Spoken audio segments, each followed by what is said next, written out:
Big boss winner పల్లవి ప్రశాంత్ అతడి సోదరుడికి remand విధించారు న్యాయమూర్తి. నిన్న రాత్రి జడ్జి ముందు హాజరుపరిచిన జూబ్లీహిల్స్ పోలీసులు ఇద్దరికి 14 రోజుల పాటు జ్యుడిషియల్ రిమాండ్ విధించారు. పల్లవి ప్రశాంత్ ను చంచలగూడ జైలుకు తరలించారు.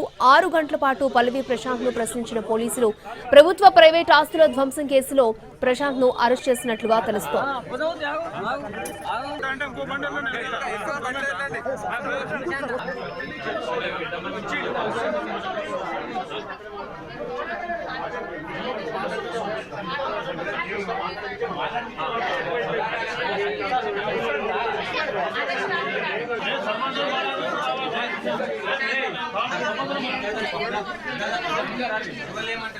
బిగ్ బాస్ విన్నర్ పల్లవి ప్రశాంత్ అతడి సోదరుడికి రిమాండ్ విధించారు న్యాయమూర్తి. నిన్న రాత్రి జడ్జి ముందు ప్రశాంత్ ను జూబ్లీహిల్స్ పోలీసులు హాజరుపరచగా ఇద్దరికి 14 రోజుల పాటు జ్యుడిషియల్ రిమాండ్ విధించారు న్యాయమూర్తి. ఇక పల్లవి ప్రశాంత్ ను చంచలగూడ జైలుకి తరలించారు. 6 గంటల పాటు పల్లవి ప్రశాంత్ ను ప్రశ్నించారు పోలీసులు. ముఖ్యంగా ప్రభుత్వ ప్రైవేట్ ఆస్తుల ధ్వంసం కేసులో ప్రశాంత్ ను అరెస్ట్ చేసినట్లుగా పోలీసులు వివరించారు.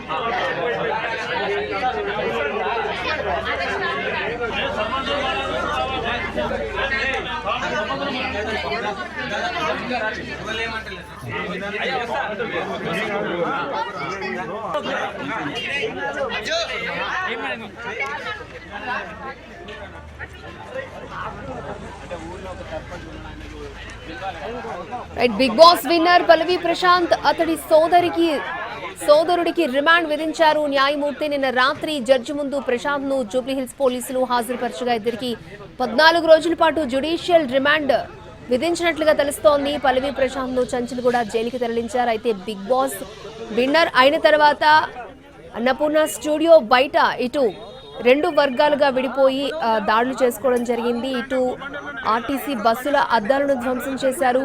వాహనదారుల కార్లపై కూడా దాడి చేసినట్లుగా తెలుస్తోంది. ఇటు అమర్, పల్లవి ప్రశాంత్ ఫ్యాన్స్ యొక్క అత్యుత్సాహం వల్ల ప్రభుత్వ ఆస్తులకు భంగం కలిగింది. దీనిపై చాలా మంది విమర్శలు చేస్తూ ఉన్నారు. ఈ ఘటన తర్వాత పల్లవి ప్రశాంత్ ఫోన్ స్విచ్ ఆఫ్ రావడం జరిగింది. ఈ నేపథ్యంలో పోలీసులు పరారీలో ఉన్నాడు అని చెప్పడం జరిగింది. పల్లవి ప్రశాంత్ కూడా నేను పరారీలో లేను, నేను బిగ్ బాస్ హౌస్ నుంచి బయటకు వచ్చిన తర్వాత విన్నింగ్ మూమెంట్ తర్వాత నేను ఫోన్ ముట్టుకోలేదు, స్విచ్ ఆఫ్ లో ఉంది అంటూ కూడా వివరణ ఇచ్చారు. అయితే నిన్న ఈవినింగ్ సాయంత్రం పూట పల్లవి ప్రశాంత్ ని అతని సోదరుణ్ణి అదుపులోకి తీసుకున్నారు. 14 రోజుల పాటు రిమాండ్ విధించినట్లుగా తెలుస్తోంది. ఇద్దరినైతే అరెస్టు చేశారు. 6 గంటల పాటు విచారించినట్లుగా తెలుస్తోంది.